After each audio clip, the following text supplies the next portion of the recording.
देख रहे हैं 99 न्यूज़। जैसा आपको हमने बताया कि धनबाद के जो भाजपा प्रत्याशी हैं विधायक राज सिन्हा, उनके समर्थन पे केंद्रीय मंत्री और लोजपा सुप्रीमो चिराग पासवान आ चुके हैं यहाँ पे मंच पर। ऐसे तस्वीरों में देख सकते हैं कि मंच पर जो भी नेता है वो पहुँच चुके हैं। यहाँ पे चिराग पासवान यहाँ पे पहुँच चुके हैं और थोड़ी देर में आज इस धरती पर वो संबोधन भी करेंगे जनता को। तस्वीरों में आप साफ तौर से देख सकते हैं हार्दिक स्वागत करता हूं। मंच पर चिराग पासवान पहुंच चुके हैं, साथ में आसनसोल की विधायक अग्निमित्र पाल भी है, धनबाद के पूर्व सांसद पशुपति नाथ सिंह वो मंच पर, साथ ही आप तस्वीरों में देख सकते हैं कि जिला अध्यक्ष पिंटू सिंह जेडीयू के वो मंच पर मौजूद है। अभी राज सिन्हा जो धनबाद के विधायक और भाजपा के प्रत्याशी हैं वो संबोधन कर रहे हैं। तो सीधे आपको तस्वीर दिखा रहे लाइव हमारे फेसबुक 99 पेज से जुड़े रहे। आवश्यकता होती है आपका यह भाई आपके बीच में खड़ा रहता है। दूसरे तरफ साथियों, आपके बीच में एक और प्रत्याशी है। आपने कभी देखा है उन्हें? क्या कांग्रेस पार्टी के प्रत्याशी को आपने कभी देखा है? बस कभी देखा है? कोई बोलिए। 10 साल पहले आदरणीय पशुपति नाथ सिंह जी के खिलाफ वे लोकसभा का चुनाव लड़े थे, लेकिन 10 साल से आपके बीच में कभी आए? कोरोना काल गुजरा, कभी आपके बीच में आए? आपके सुख दुख में कभी नहीं आए हैं। इसलिए मुझसे एक पत्रकार मित्र ने पूछा कि अजय दुबे जी को आप क्या कहिएगा। मैंने कहा, यहाँ लोग पूछते हैं कि विधायक जी ये अजय दुबे कौन है, दबे दुबे का बेटा है क्या, यही ना पूछता है लोग। मैं कहता हूँ नहीं भाई, अजय दुबे जी यहाँ हीरापुर के हैं लेकिन दिल्ली वासी हैं। 10 साल से धनबाद में कदम नहीं रखा उन्होंने। मेरा एक उनको सुझाव है कि जहाँ जाते हैं वे लोगों के बीच में जाएं। वहाँ अगर मंदिर है, शिवालय है, दुर्गा माँ का मंदिर है या मस्जिद है तो वहाँ चले जाएं। दुर्गा माँ का चरण छुए, शंकर जी का शिवलिंग छुए या प्रेस कॉन्फ्रेंस के माध्यम से लोगों को वो बताएं कि अगर चुनाव हारेंगे तो अगले 5 साल वो फिर यहाँ लोगों के साथ रह करके सुख दुख में भागीदारी बनेंगे। लेकिन मैं जानता हूँ ऐसा नहीं करेंगे। यह कांग्रेस पार्टी का चरित्र है। कीर्ति आजाद चुनाव लड़े, चुनाव हारे, उसके बाद गायब हो गए। अजय दुबे लोकसभा का चुनाव लड़े, 10 साल तक गायब रहे। इस बार फिर चुनाव हारेंगे तो परमानेंट दिल्ली चले जाएंगे। भेजिएगा ना दिल्ली उनको? अजय दुबे को परमानेंट दिल्ली भेजना है कि नहीं भेजना है? बोलिए एक बार जोर से, भारत माता की, भारत माता की। साथियों, आज हमारे केंद्रीय कृषि मंत्री और झारखंड के भारतीय जनता पार्टी के चुनाव प्रभारी आदरणीय शिवराज सिंह चौहान जी भी यहाँ आने वाले थे, लेकिन एक कार्यक्रम में उनको देर हो गई और इसलिए वो आज उन्होंने कहा है कि मैं थोड़ा सा चिराग जी के बोलने के पहले यहाँ के लोगों को मोबाइल से ही अपना संदेश दूंगा। तो अभी मैं शिवराज सिंह चौहान जी को अभी जोड़ता हूं। आप 5 मिनट उनकी बातों को सुनेंगे और उसके बाद फिर अपने भाई, अपने नेता, लोक जनशक्ति पार्टी रामविलास पासवान जी के राष्ट्रीय अध्यक्ष, केंद्रीय मंत्री चिराग पासवान जी की बातों को आप सुनेंगे।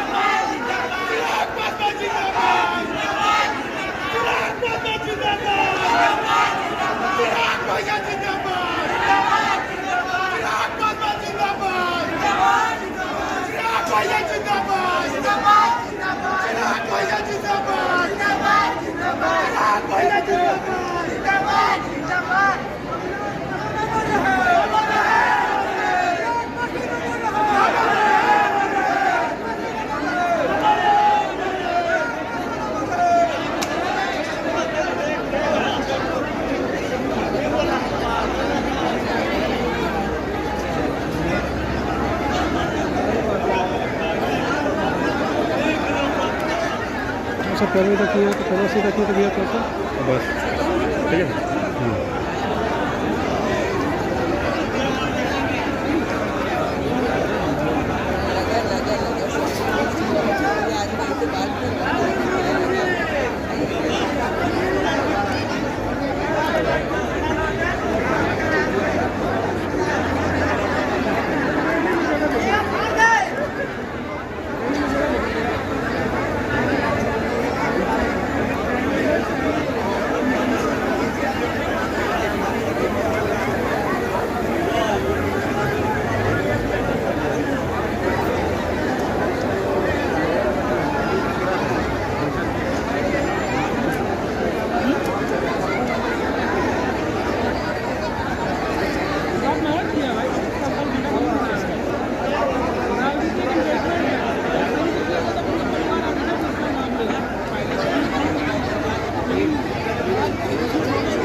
साउंड बढ़ाइए माइक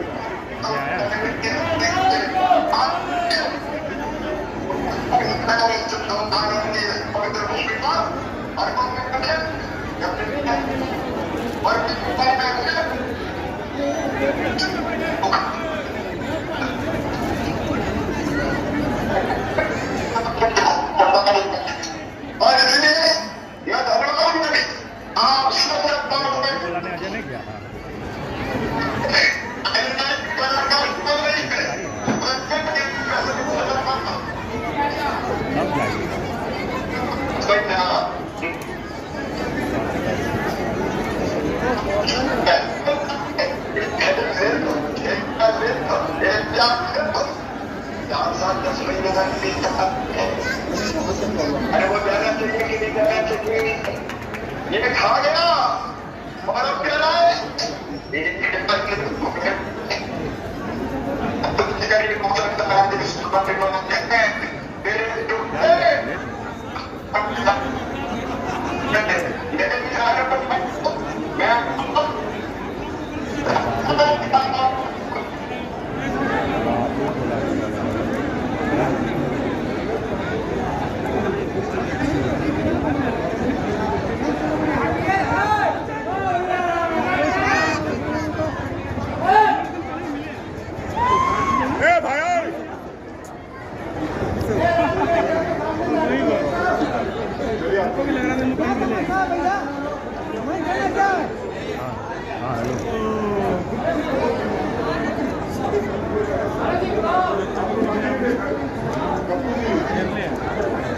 अब मैं आग्रह करूंगा अपने चहेते नेता लोक जनशक्ति पार्टी के राष्ट्रीय अध्यक्ष श्रीमान केंद्रीय मंत्री माननीय श्रीमान चिराग पासवान जी से कि आप अपनी बातों को रखें। श्रीमान चिराग पासवान जी,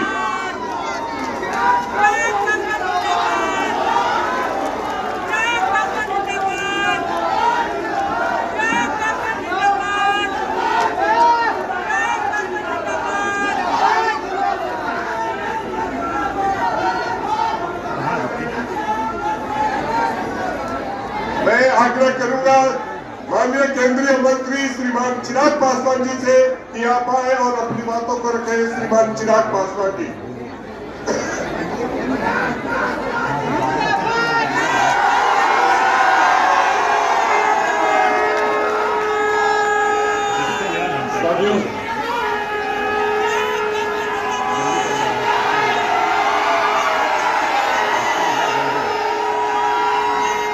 जहां भी मैं झारखंड में प्रचार के लिए जा रहा हूं, कहा बताया मुझे यह जाता है कि मुझे चुनाव प्रचार के लिए आना है, पर हकीकत में जब उस सभा में पहुंचता हूं और आप लोगों का जन सैलाब और उसके साथ साथ ये उत्साह देखता हूं तो ये कतई चुनाव प्रचार की सभा नहीं, ये विजय की सभा दिखती है। आप लोगों ने पहले ही मन बना लिया और ये हकीकत है।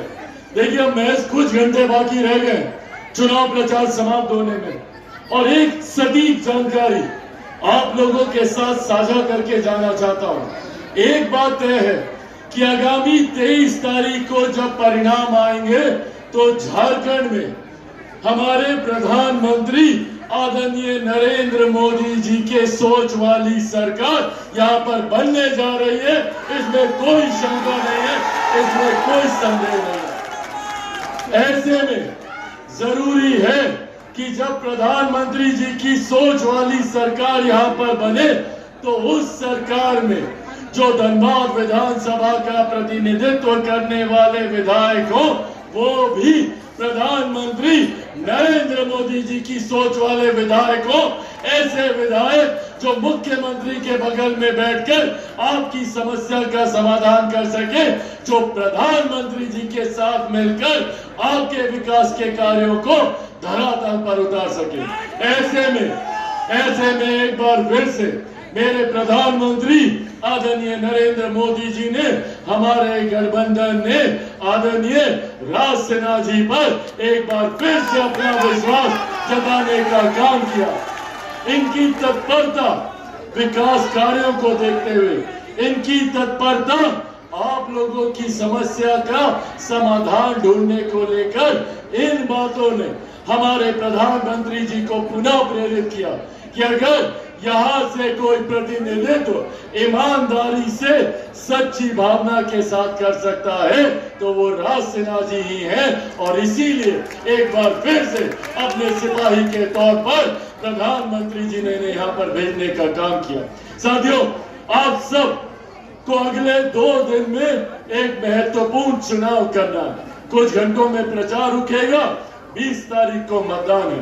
उस मतदान में आप लोगों को चुनना है 2 गठबंधनों के बीच, एक जो विकास की बात करते हैं, दूसरा जो विनाश की बात करते हैं।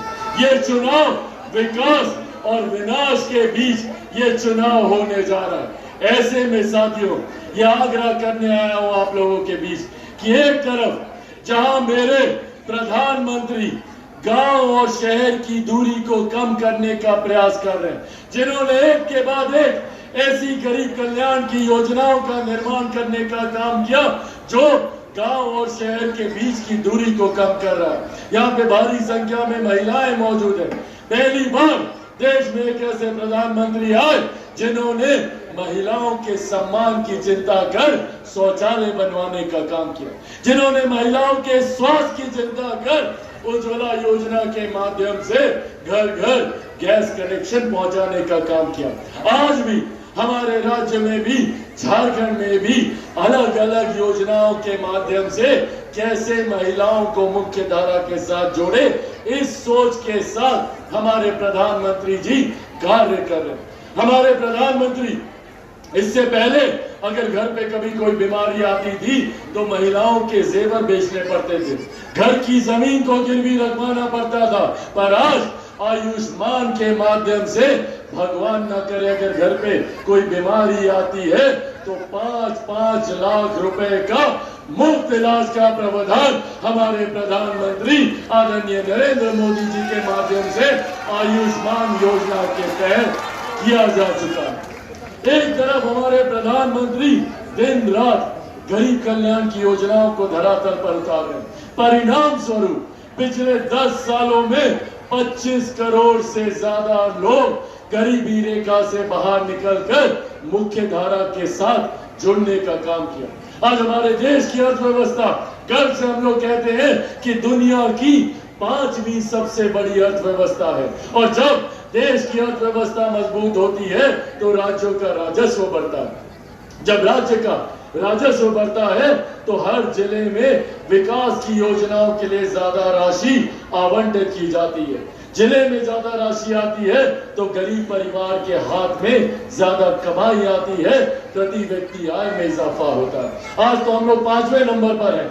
अगली बार जब आप लोगों के बीच चुनाव प्रचार के लिए आएंगे, इन 5 सालों में देश की अर्थव्यवस्था 5वें नंबर से बढ़कर दुनिया की 3री सबसे बड़ी अर्थव्यवस्था भारत बनने जा रहा है।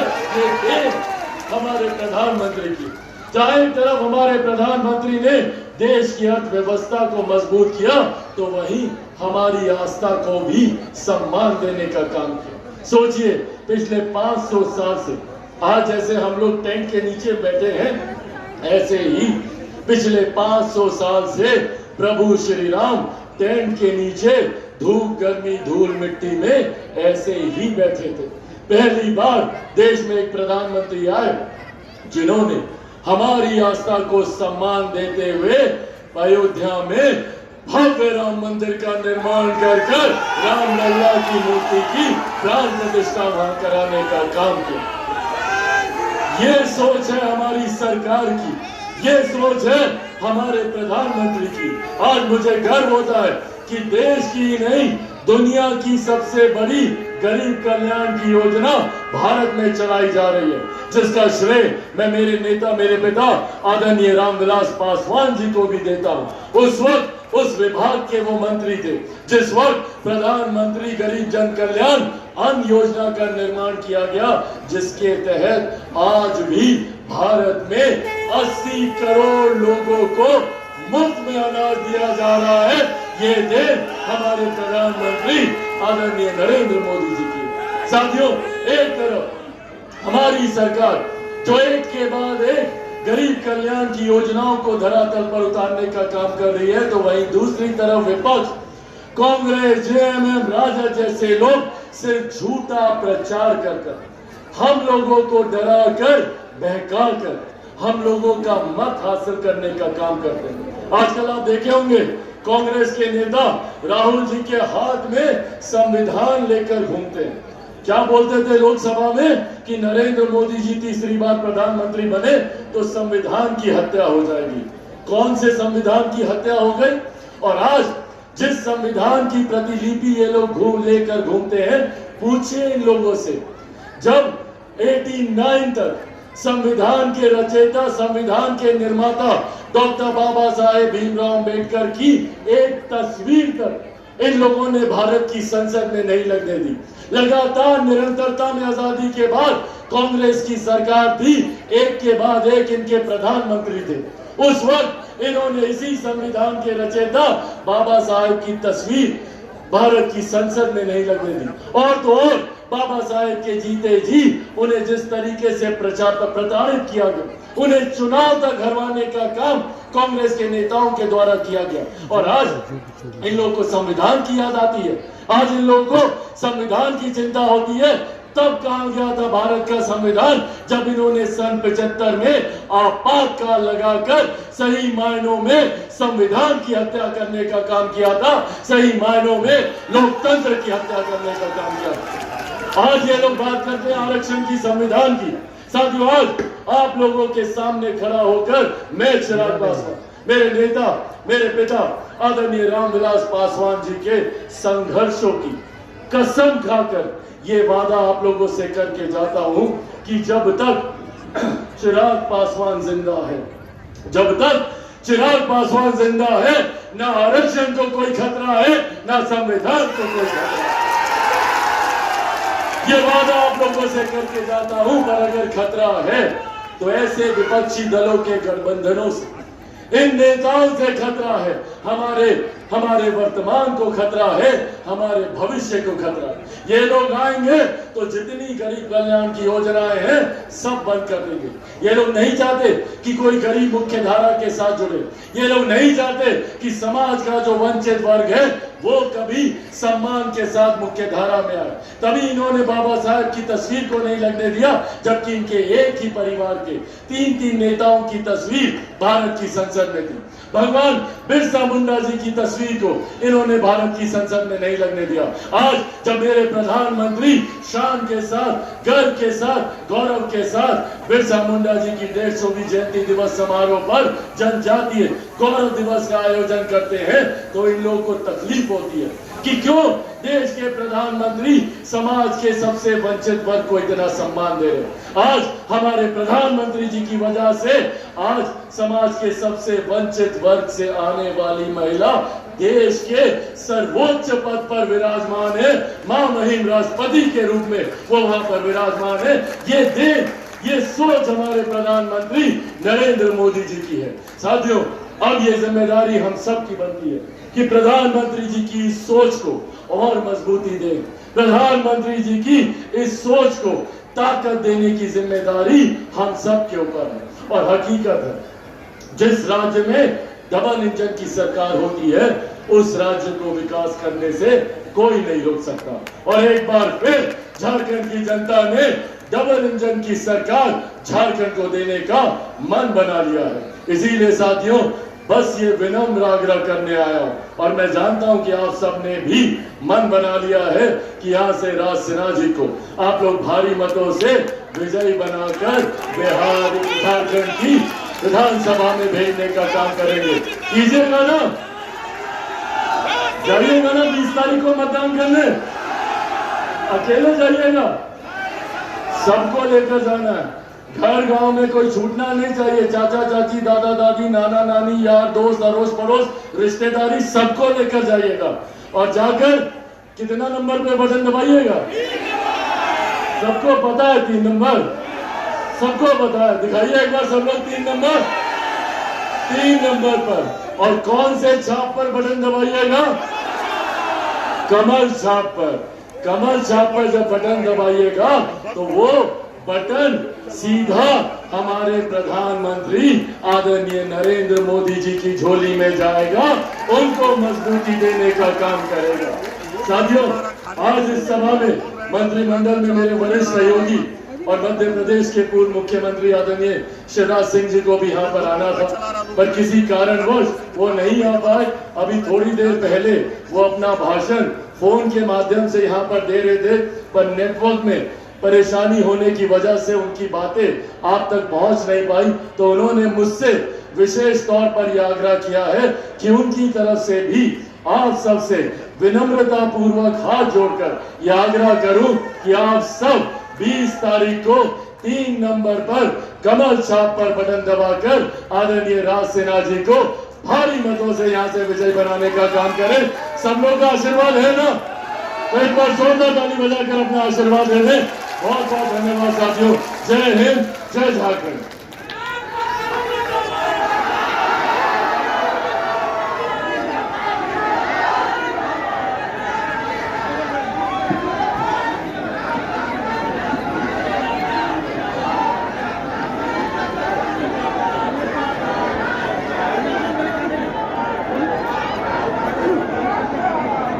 अब मैं धन्यवाद ज्ञापन के लिए लोक जनशक्ति पार्टी के जिला अध्यक्ष श्री दिलीप पासवान जी से आग्रह करेंगे कि आप आए और सभा समाप्ति की घोषणा करें। चिराग पासवान जिंदाबाद। चिराग पासवान जिंदाबाद। चिराग पासवान जिंदाबाद। चिराग पासवान जिंदाबाद।